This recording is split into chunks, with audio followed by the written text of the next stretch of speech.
Hello, my listeners. Welcome to Coprolalia. Yes, Coprolalia, the podcast. This is help. Yet no one helps it. We have like a new. If you cry every time. This show is progressing slowly, but you've been listening the whole time, so you've heard the progression. You know, you're expecting great things from us. Well, guess what? Any day now. We good podcast coming any day. We got a band now. We got old an in-house band, much like the Roots on Jimmy Fallon's Late Show. We have joined the ranks of late night talk show with band people. So I'm just gonna laugh at everything, whether it's funny or not, and slap the desk. Anyway, please, welcome to Jimmy Keys. That's old Jimmy Keys over there on the keys. Jimmy Keys, and then he's joined by Fallon drums.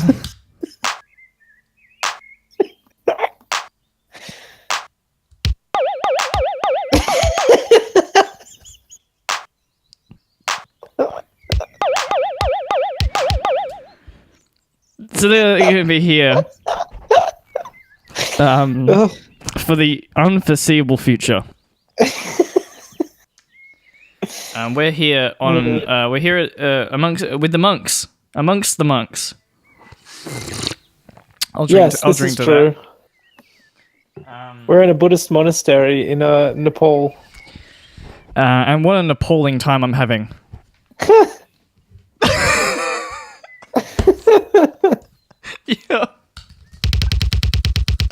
Your reaction to that was hilarious. Thanks for that, Fallon on the drums.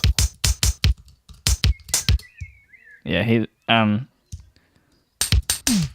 there it is.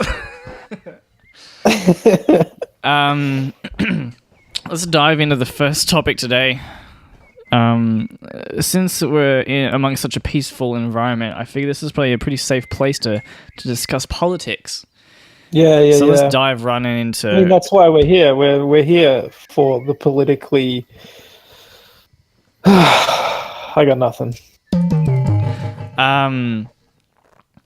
Johnny Keys, everyone. Who is going to go up against Kanye West? Giles. Ever. Who's finally going to go up against him? I think Kanye. I think the only person who can oppose Kanye is Kanye. Well, he did say 2020 he run the whole damn election. He ran the whole election. So maybe it is just going to be Kanye and a mirror, and they're gonna bat it all out and see who's the better Kanye. Kanye, who wore it better. And he immediately turns on it. He's just like, don't listen to this piece of shit. Can't stand it. He's just like... It should be old Kanye versus new Kanye. And see an election for old president. That's what... Oh, nice. There's a third band member. I didn't know this. That's old Jimmy Keita. Jimmy Keita. It's Jimmy Key's little brother, and he does that. Oh, that's nice. So yeah, I think Kanye's music. If he comes out to do one of his speeches, I think he'll play the Death Grip song "I Break Mirrors with My Face" in the United States. I think I'd just break if I saw that. I'm actually all for the next election to be just an all-out celebrity popularity contest. Why not American Idol? Just get some judges. Just have it all a big talent show. Everyone shows off their talents, and if they can twirl fire really well, just slap a president badge on them, and then give them a button that can nuke the world. If I had to see any other rapper go up against Kanye, I think MC Ride would be a good choice as our 2 presidential candidates. That would be so good. MC Ride, though, as the Republican candidate. As a Republican candidate. I think that would be pretty entertaining. Yeah. He would probably do pretty well at a violent. Not that all Republicans are like this. In fact, very few are. I've met exactly none of them. But he would be good at a Nazi rally. Just yelling and stuff. I think he'd be great. That's right. I'm fucking killing it. Hell yeah. Rapid fire through my skull. All right. So, all right. Jack White's got a new album out. Well, I'm going to dive into that because I'm done with the Kanye topic. So Jack White's got a new album out, and be a huge Jack White fan, as are you, listener. Yeah. Oh yeah. In fact, Giles, you showed me Jack White. You got me into him. Yeah, I mean, it's impossible not to be aware of the White Stripes, but I got really into the White Stripes because I don't know, I was young, and they seemed like pretty, punky. Yeah. For what I was used to. I grew up on folk music and other bullshit like that. Yeah. No, I love folk music. Anyway, it was like heavier, and also Jack White seemed like a very creative individual.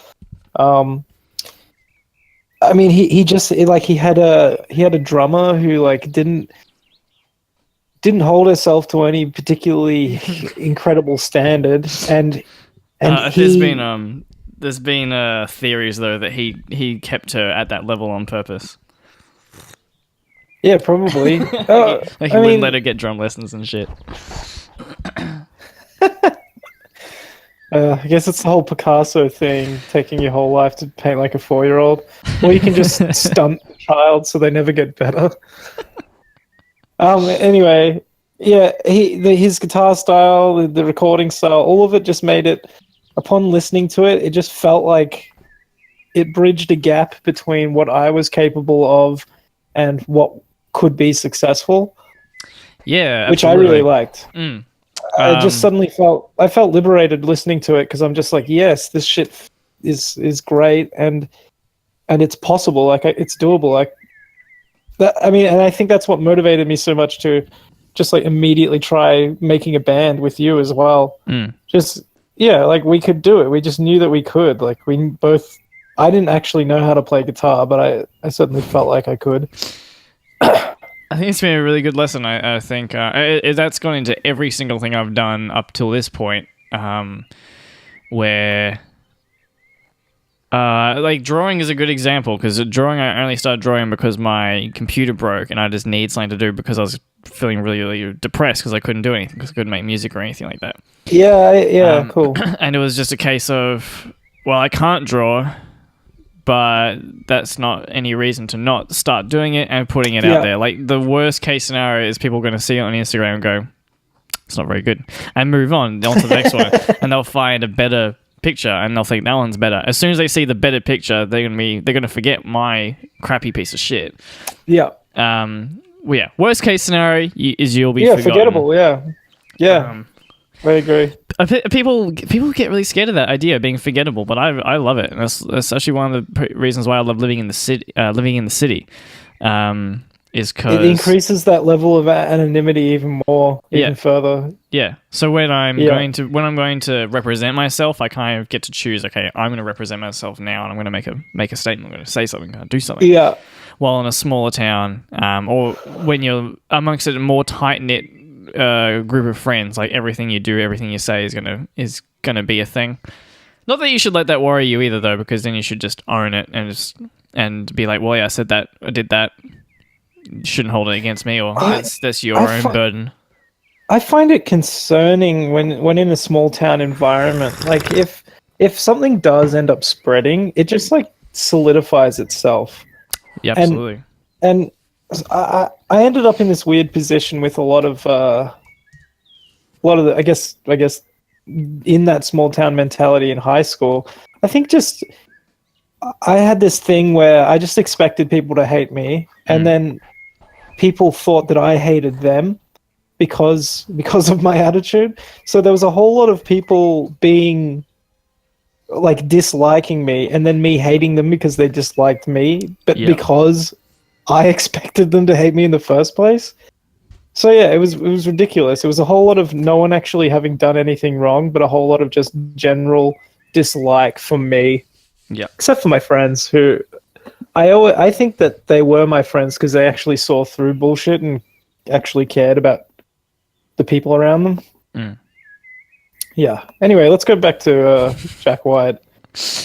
I think sincerity for Jack White. Is what this podcast is for. Yeah. Thank you. Jack White, sincerity is probably a good word.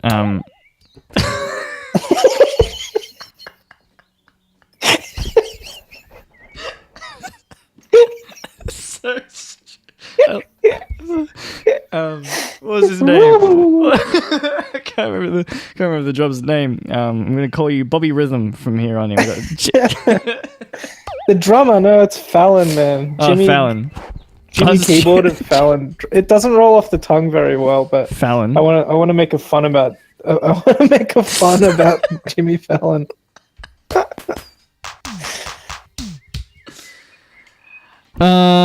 Yeah, so Jack White, sincerity comes to mind. It's there was a roughness to it. Anyway, so made me feel like I could do anything as it did with you.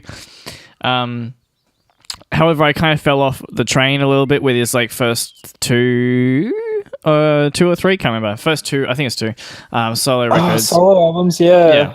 There was some good tracks and really good guitar riffs and stuff like that here and there, but overall the project felt more polished and commercial to me. Not that that's a problem either. Like I like commercial produced stuff. I don't know. It doesn't matter. Point is, though, there's a new one out, and there's some really weird bits that remind me of the stuff I listened to back when I was younger.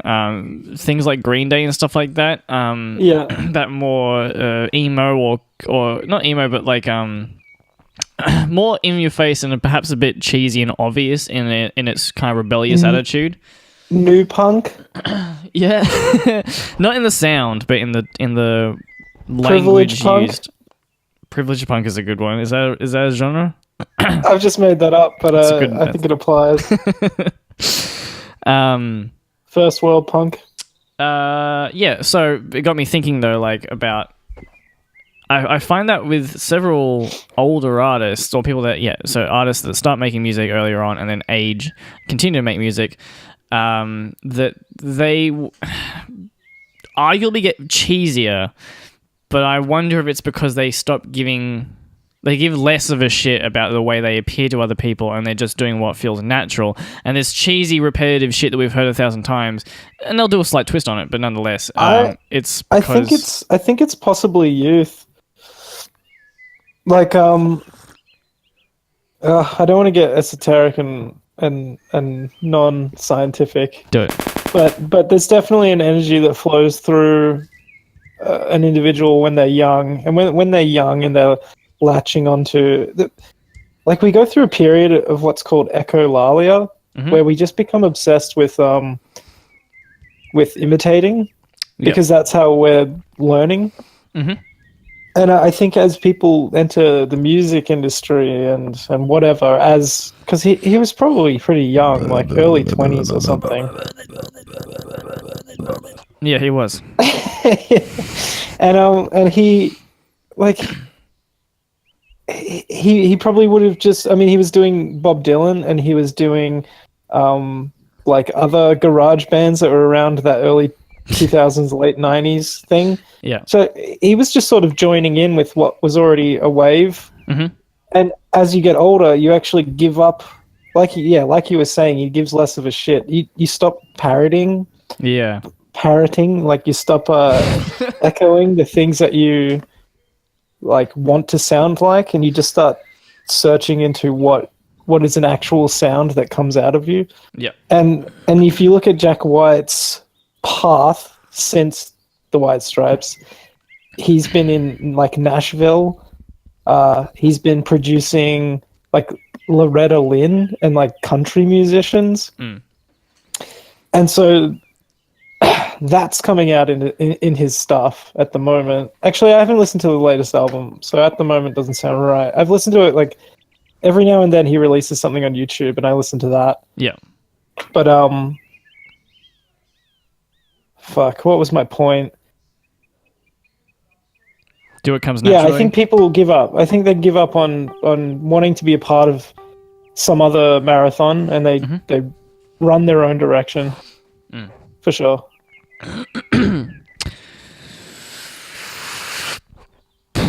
Probably an easier way to to make it is to have some elements that are more copying.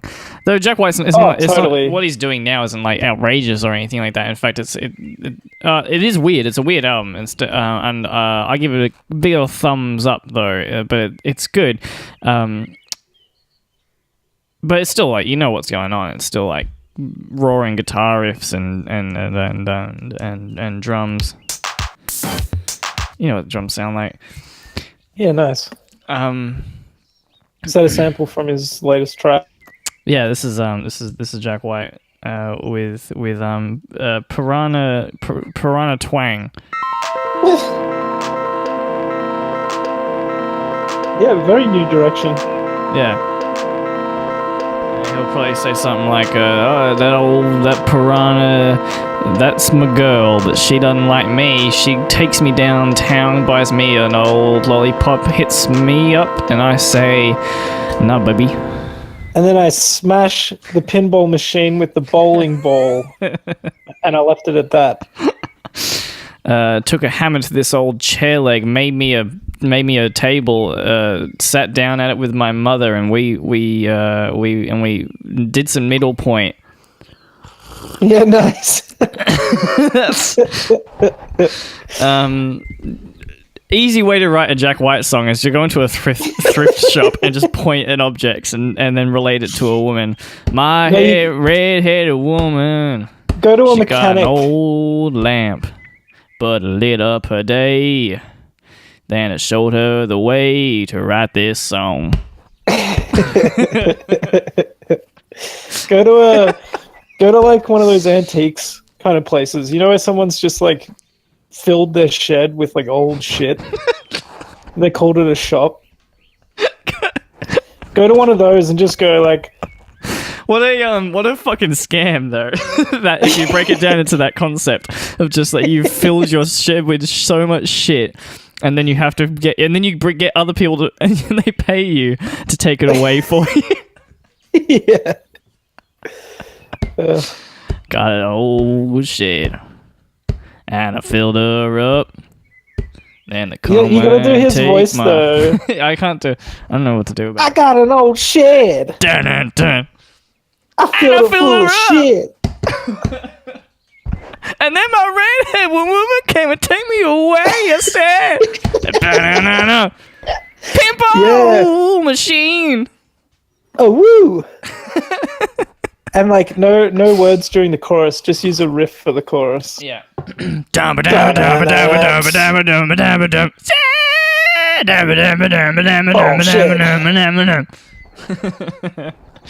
It could either be violin solo. It could either be Jack White or it could be Oscar the Grouch.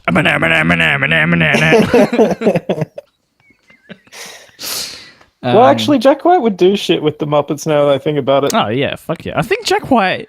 I have a feeling Jack White actually has been on Sesame Street. I'm gonna bloody Google it.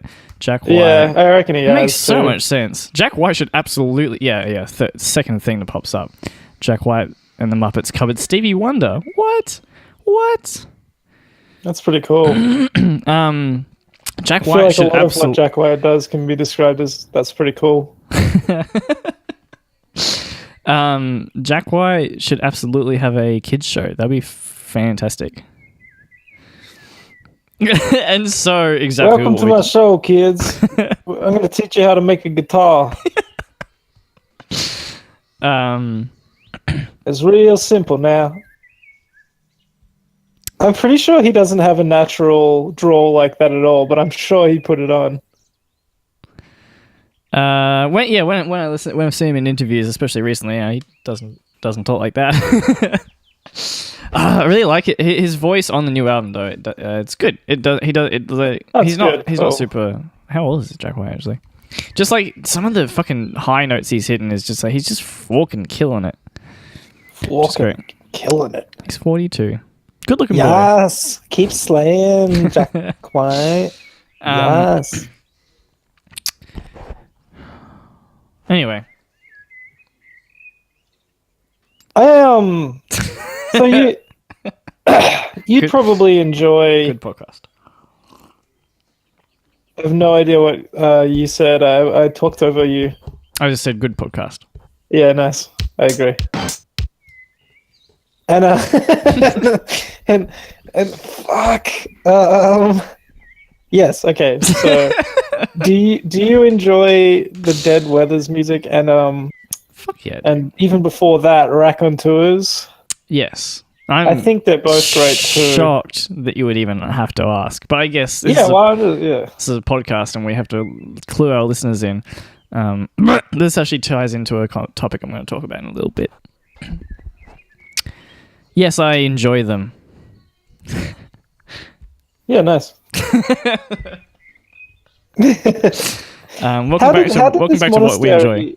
How did they allow us to bring a live band? I don't think that we'd get kicked out immediately.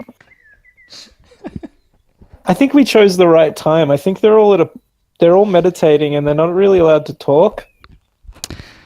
So they can't really object. Well, their main strategy, it seems, in conflict is to light themselves on fire. So, that's my god, that was very distasteful. So distasteful. That was so distasteful. I was watching about that though the other day. I was watching. Can you can you get your Johnny keyboard? Can you get him to do like a high to low on the bass? Oh yeah, sort of synth.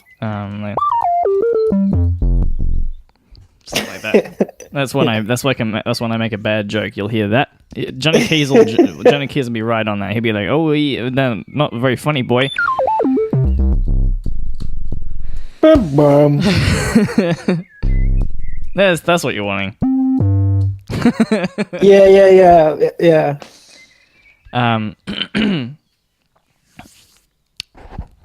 Giles, why don't you give them a bit of a backstory on old Johnny Keys here? Let's introduce the band. We got old Johnny Keys.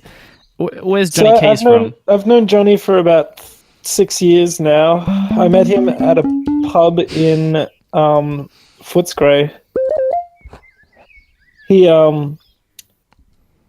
was working as a dishwasher, and old Johnny Keys, everybody. I'm not as good at this making it up as I go along. Well, this ties into the topic I was going to talk about, which is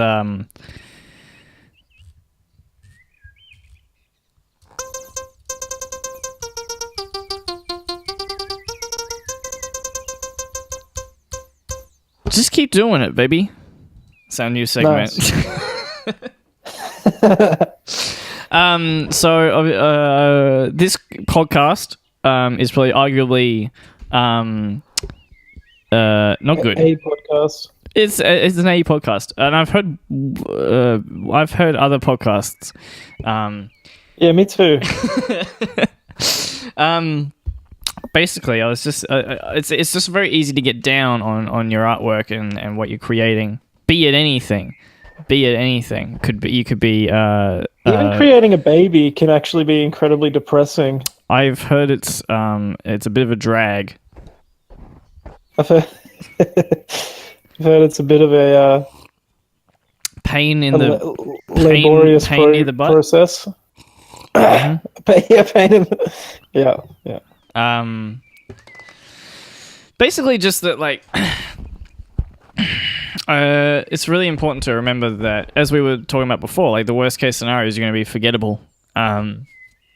Just like your child.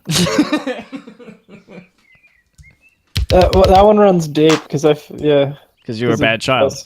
Yeah, because I was forgotten.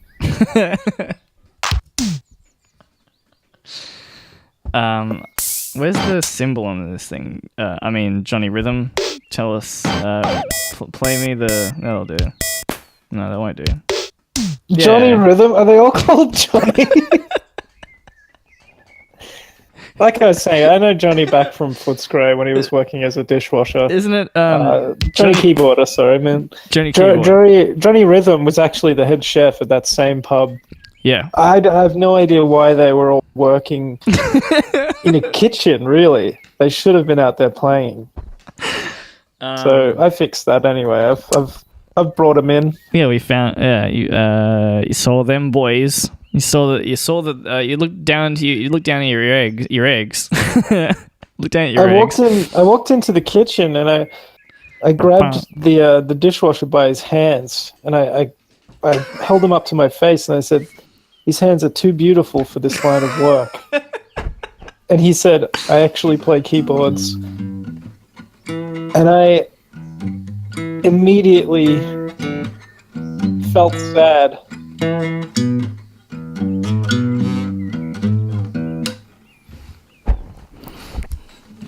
I felt appropriate. Yeah, no, I think it worked. That's probably more I could have said. So yeah, he stopped. I noticed that. I just don't know Johnny Keyboard that well. All I know is those hands can play. His hands were beautiful.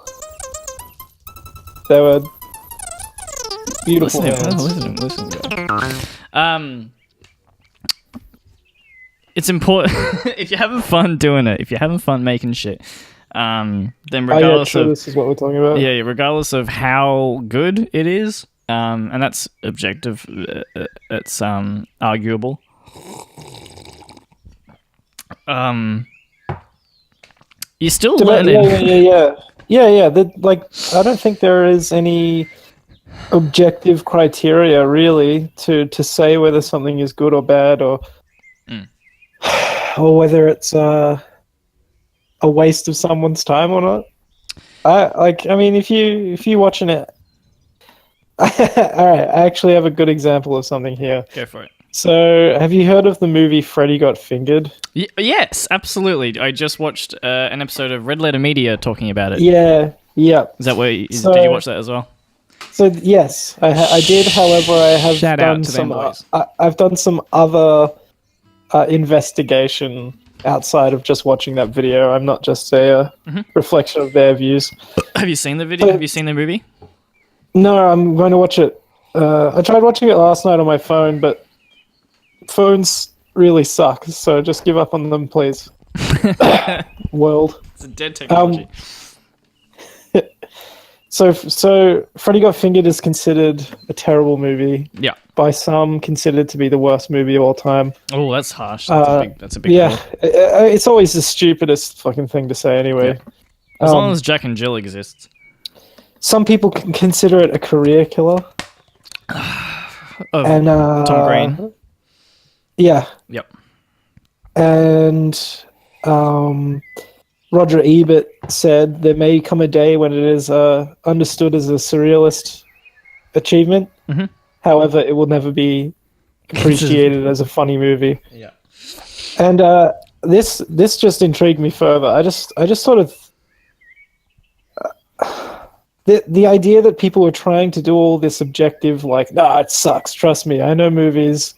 This ain't a movie. It's just not a movie. It's a piece of shit. Mm. And while one of the major gags in the movie is just that he drives along the road, sees a horse with an erection, and then parks his car and jerks it off. And that's the entirety of the motivation behind the scene. It's the joke. He just says, "Daddy, I'm a farmer," while jerking off the horse.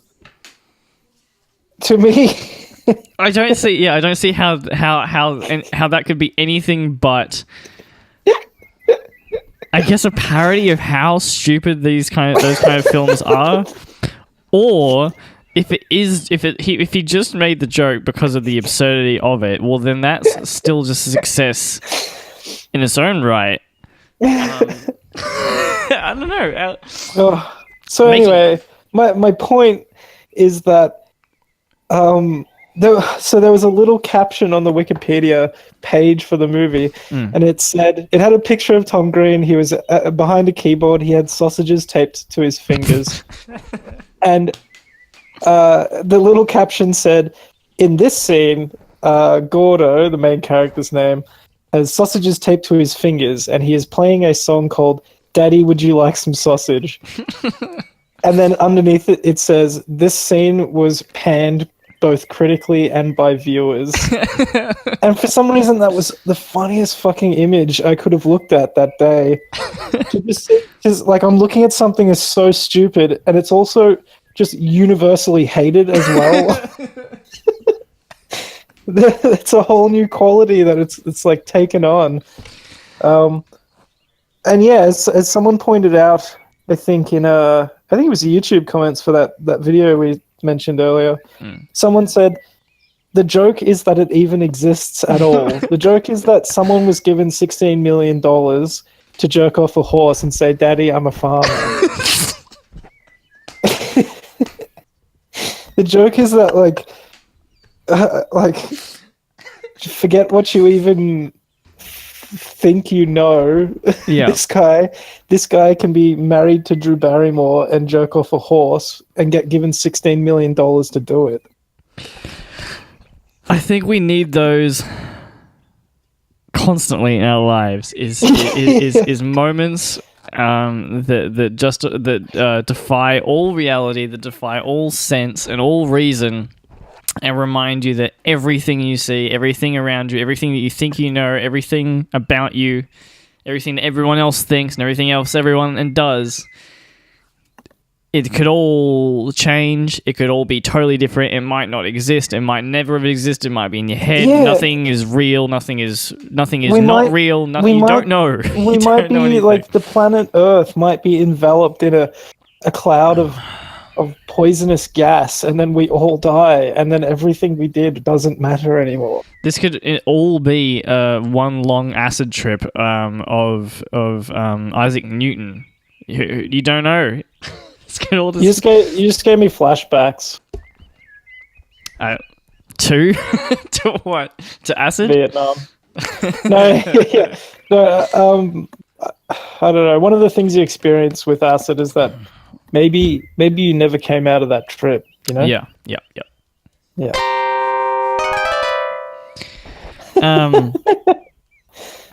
I really like jokes.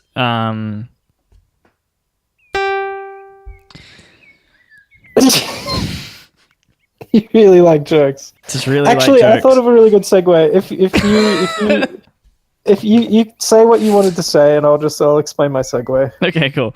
I just really like jokes that are funny because of the fact that they're happening at all, rather than the actual punchline. And that's exactly what we're talking about with this thing. Is that like the fact that this movie exists? That's what's fucking hilarious about it. Just the absurdity of the situation is the joke, and the punchline, it has nothing to do with it.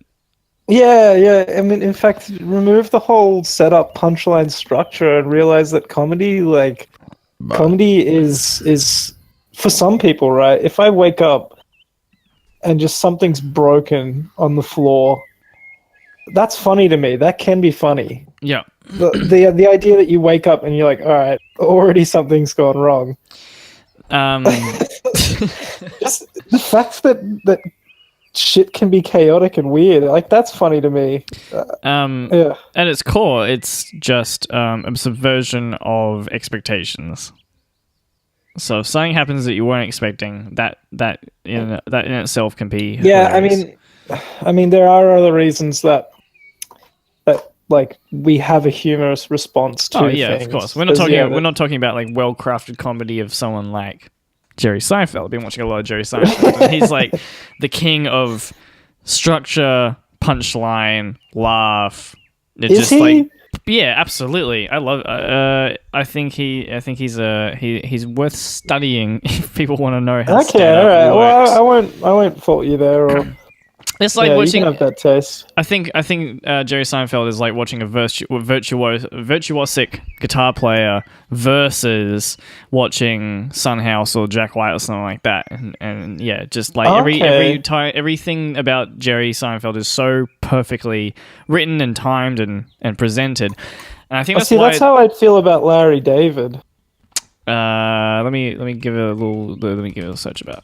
He's the other half of Seinfeld, really. Oh yeah. He was a writer. George was based on him. Yeah. And he had his own show called Curb Your Enthusiasm, which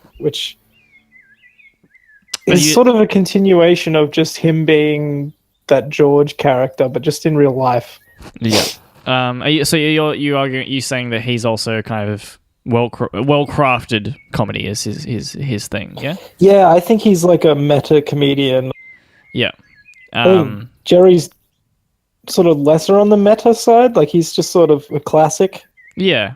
But I think that's what I'm talking about. Is like, and it's you can see what he's doing, but it's just so precise with everything. Not that other comedians aren't, because obviously people like Louis C.K. is very well crafted, but there's also feels like a bit looser, I guess. But I think our generation is seeing a lot more comedians, and especially comedians online, where the comedy, just them being there at all is kind of the joke. And there are jokes and punchlines. That they've got a stage, that they've got a lot of people all sitting there waiting to hear him speak. I guess the joke already exists. Yeah, and there's jokes in there. There's jokes, punchlines, well-written, well-crafted bits. But part of it is also just the chaos of what is happening. That they kind of crafted that platform of chaos as the joke itself, and then the other bits are almost like icing on the cake in a way. Yeah. Trying to think of a good example. Doesn't matter. Yeah. Think of your worst YouTube comedian that's really popular. That's what I'm talking about. Was that a question? Sorry. No. Okay. Yeah. Anyway, segue time. Yeah. So my segue was going to be that we're talking about comedy. Do you know how segues work? Yeah. It's happening right now. In case you didn't realize. We were talking about Freddy Got Fingered and how some people consider that just objectively terrible. Yeah, it's bad. Let's say that Tom Green was actually arrested for that movie because of how bad it was. I see where you're going with this. Imagine someone said, "Look, that was really, really bad. You wasted my time. You wasted this guy's money. I don't think it's funny." Yeah. And then they decided, or you actually violate some laws, some hate laws or something. Maybe one of the jokes, because there's a joke in there, right? There's a joke in that movie where he delivers a baby and then like swings it around his head. Yeah, saw that. What if you could get criminally charged for that? And how dystopian would that world seem? We've seen. Yeah, you keep going. you can't destroy the segue now. We're almost there. I keep forgetting what we're doing. I think Scotland, I guess. Yeah, it's Scotland. Yep. Yep. Mm-hmm. A guy put up a video. This guy called Count Dankula put up a video where his dog does a Nazi salute and also gets very excited when he says "gas the Jews" to it, which is like it's of no fault to the dog at all. Like, I think like he just must reward the dog every time he says "gas the Jews." Yeah, essentially, like you just pat it and just goes "gas the Jews, gas the Jews." And anyway, he posted that video on YouTube. It got popular. People thought it was very funny. Some people thought it was distasteful. The government decided it violates laws and now he can face prison time for it. So yeah, that's my segue. I guess my question, right? Yeah. Would be, I mean, I think you already agree with me here that comedy is comedy, and it's not. You shouldn't limit it. You shouldn't limit what can be joked about and what can't be joked about. Yeah, of course. This is personally what we believe. However, if we're in the company of someone who's just like talking shit or just rambling nonsense about anti-Semitism, and it's not funny for anybody there, at some point we're going to think to ourselves, that's just hate speech. Yeah. We're not going to call the cops on them. We're just going to go, just shut the fuck up. It's harder when you're online, I guess, because when you're online, anyone can see it and anyone can kind of take it to where they want it to go.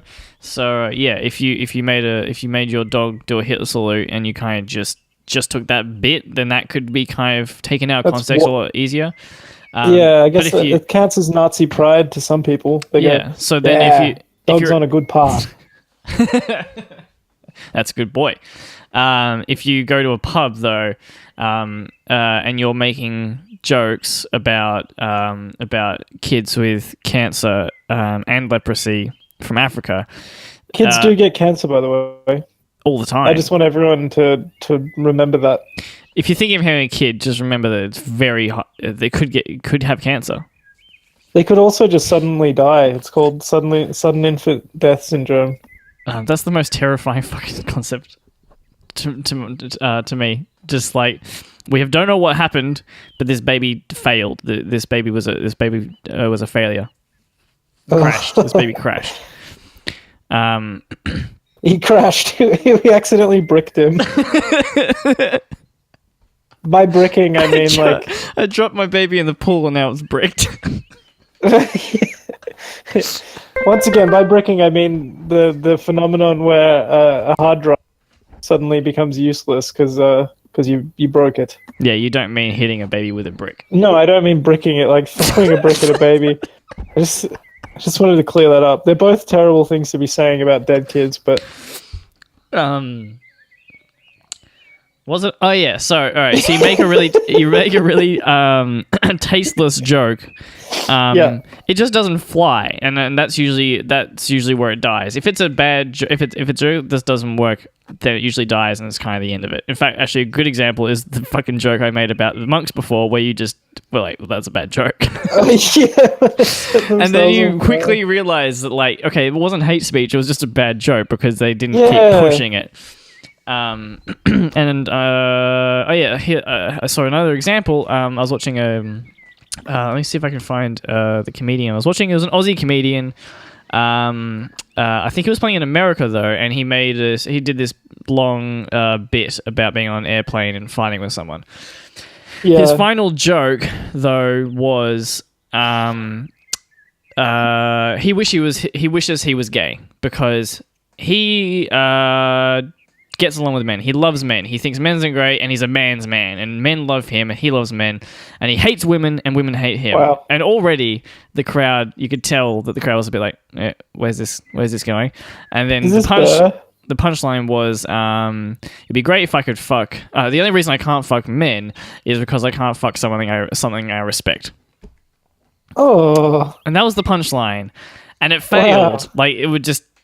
And then people laughed, but I feel it was more of like a laugh at the situation, at like, or that he goes so far that he dig a hole so far. And okay, so I can picture that joke working though amongst my friend group, if delivered in absolute satire of someone who would make that joke, like right, because that. But you sort of think he does believe that shit.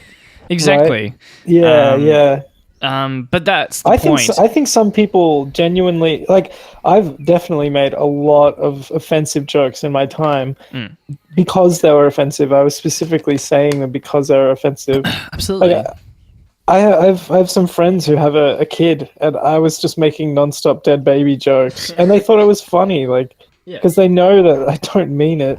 Yeah. However, I have met too many people who they were just like so offended by my insensitivity.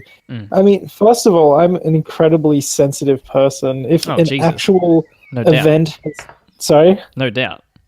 See, I don't know if you're joking. I'm a very like emotionally sensitive person. Yeah. And if someone is actually sad or going through something around me, it's of utmost importance to me, really. I don't just like it's because I care about people that I want them to feel liberated and to be liberated, I guess, from certain fears. You need to be able to laugh at that thing. If you're afraid of being attacked on the street, you need to be able to laugh at that concept, or at least have a joke delivered around that thing, and to feel free from that fear. You need to be able to laugh at it, or else you're just controlled by it. That's a fear that just is perpetuated endlessly. If you take anything in life too seriously, if you take anything, it controls you. Yeah, if you take anything out of reality, it completely controls you, and it's also a really just an infinite rabbit hole. Once you believe in one thing, you can kind of dive down further. And I would actually argue, you can validate it everywhere. Everywhere you search on the internet, you can validate whatever fear you want to. So this is an argument against as well. Like, I'm definitely heavy left in most ways. Not that I really believe in like the whole left right and believing in political systems or agendas or anything like that. But however, you haven't dyed your hair. No. It's just weird. I do date someone who has enough dye to cover us both, though, and enough flair. Oh, yeah, you can tell she's a leftist. Anyway, so my point is, I think that's kind of people's argument towards like not going ultra PC, not going too far to that side, because once you take something out of reality, once you move too far into it where you just where you believe in it so completely, that's just a rabbit hole to go down this exact path that we're talking about with this topic of people. They're not hearing anything else. Like they just saw the dog doing the Hitler salute, and they think that that's instantly hate speech, insensitivity. Yeah, and they're not looking into the reality of the situation. Because I've watched the video, and if you actually watch the video, then he addresses at the very start of the video, I'm doing this because this dog is hella cute. What's the worst thing that this dog could do as a juxtaposition to its cuteness? And that's obviously being a Nazi. That's the whole premise for the Adult Swim show, Mr. Pickles, is you take a cute-ass dog and you make it hail Satan and be into BDSM and like torture chambers and shit like that. Big shout out to Mr. Pickles. Nice, I haven't heard of that show. Check it out. Watch Mr. Pickles, fucking hilarious. And the theme tune is like death metal. It's amazing. Anyway, and this is the point of this podcast in a way. It's the point of everything that we're doing. Is just to take anything and make it absurd and make it stupid. The fact that we're even still making this podcast when we've probably had 2 listens across like 30 episodes, that's absurd. Everything. Are we up to 30? I think we're like 28 or something. 28 listens. Oh no, 28 episodes. 2 listens. And that number is only rising at the exact same rate. And this is when things get out of hand. Is when you believe your religion is above all else, and then you become the Inquisition and you start killing people. That's when I would argue that this line of thinking, start imprisoning people. Yeah, this line of thinking is you've now imprisoned someone because they made a bad joke. I believe that if you continue down that road of establishing these thoughts in your head as absolute reality with no room for absurdity, no room for you being wrong, then you will become the Nazi that you're terrified of. It'll take a different form, stand for different values, but it's the same thing. Extremism in any way. Yeah, a good example of I guess an ideology. Once you've gone too extreme into that ideology, you sort of come out the other side.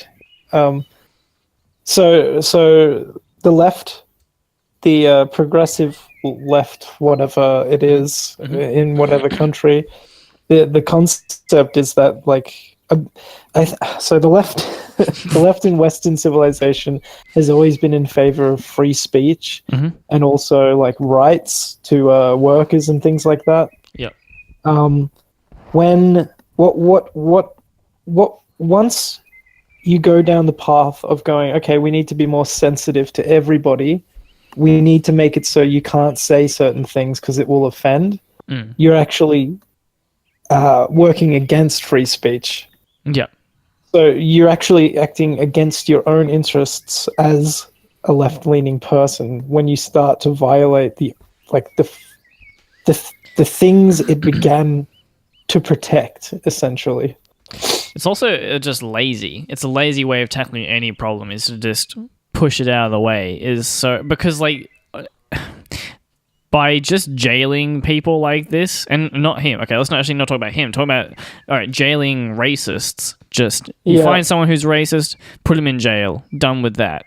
Then that's just going to further enrage anyone else who shares similar views. You give power to everybody who's like, I, in principle, am against that. You create right-winged people by doing such a terrible job of actually being a left-leaning person. Yeah. I'm not right, or I consider myself a radical centrist at this point in my life. I'm like, I guess I grew up being a bit of a stirrer, but I think I've just fully embraced. I want to deconstruct the whole thing. I want everyone to reconsider their beliefs and then go, yeah, maybe I should just fucking chill out. No one should hold on to anything as strongly as they do at the moment, I would say. I say it's dangerous. And also, holding on to these ideas and theories and enforcing them as strongly as you do also rationalizes the opposite to the people you're fighting against, I think. Because when people say people say, don't even engage the Nazis, just punch them in the face, get them out of here. Like, by doing that, that's actually confirming their views because they feel downtrodden. That means they feel like they're attacked for their views, and that actually, I think, validates them. And therefore, you probably should actually. It's all about a dialogue, and no one being as serious as they are, and no one taking this as absolute reality or fact. Fuck. Yeah. Where's the comedy gone? This isn't funny anymore. It's not all about jokes. No. Yeah, let's make another Jack White song. All right. Let's make another Jack White song. Get us a beat. Oh, you know, I'm gonna do this. I'll just Giles, you sing just parody Jack White. We're gonna play a bit. All right.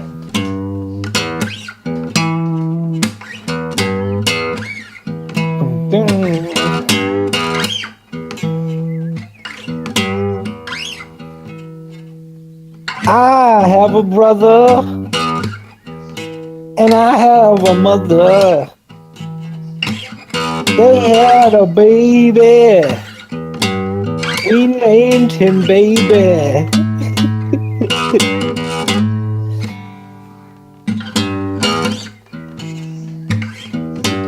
Beautiful.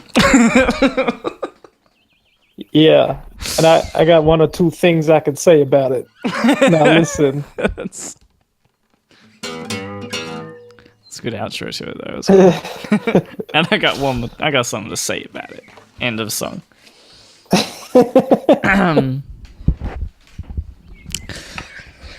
Alright, I guess we'll wrap it up. We're 5 minutes. Is there anything else we wanted to touch on before we closed her up? Yeah, self-driving cars are going to kill everybody. But I think that's great for us to not talk about that either. Yeah. Just bring it up. I'm not afraid of self-driving cars. I'm afraid of regular cars. Yeah, me too. How many times have you been killed by a laptop?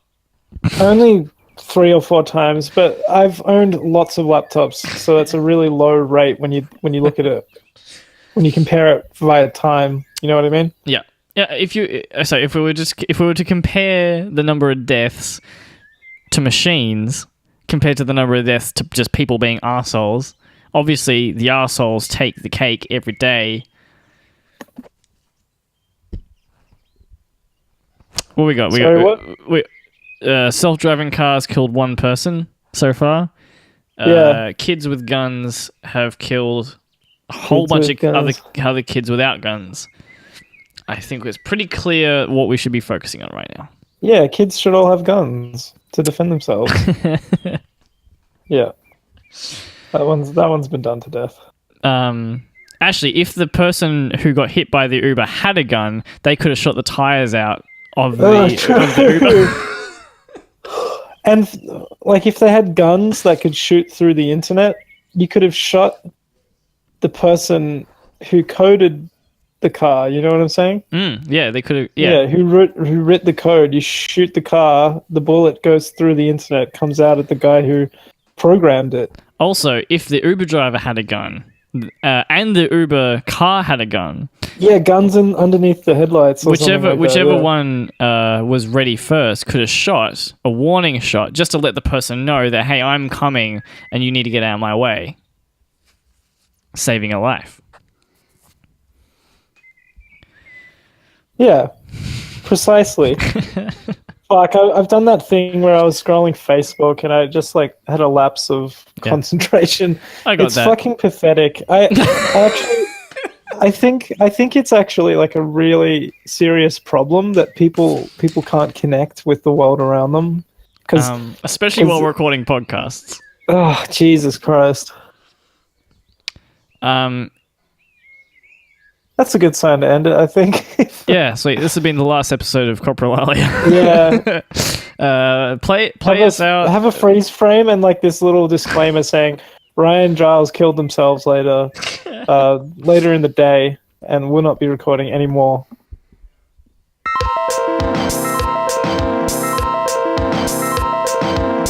Well, that's all, folks. Well, my baby had a baby, and that baby had a rattle. Had a hat, and that hat was filled with feathers, and a cat sat on a mat.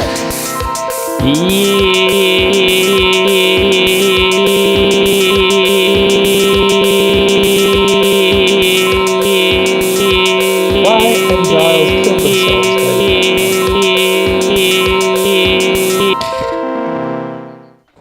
Good podcast. Later that night, a self-driving car ran over both Ryan and Giles.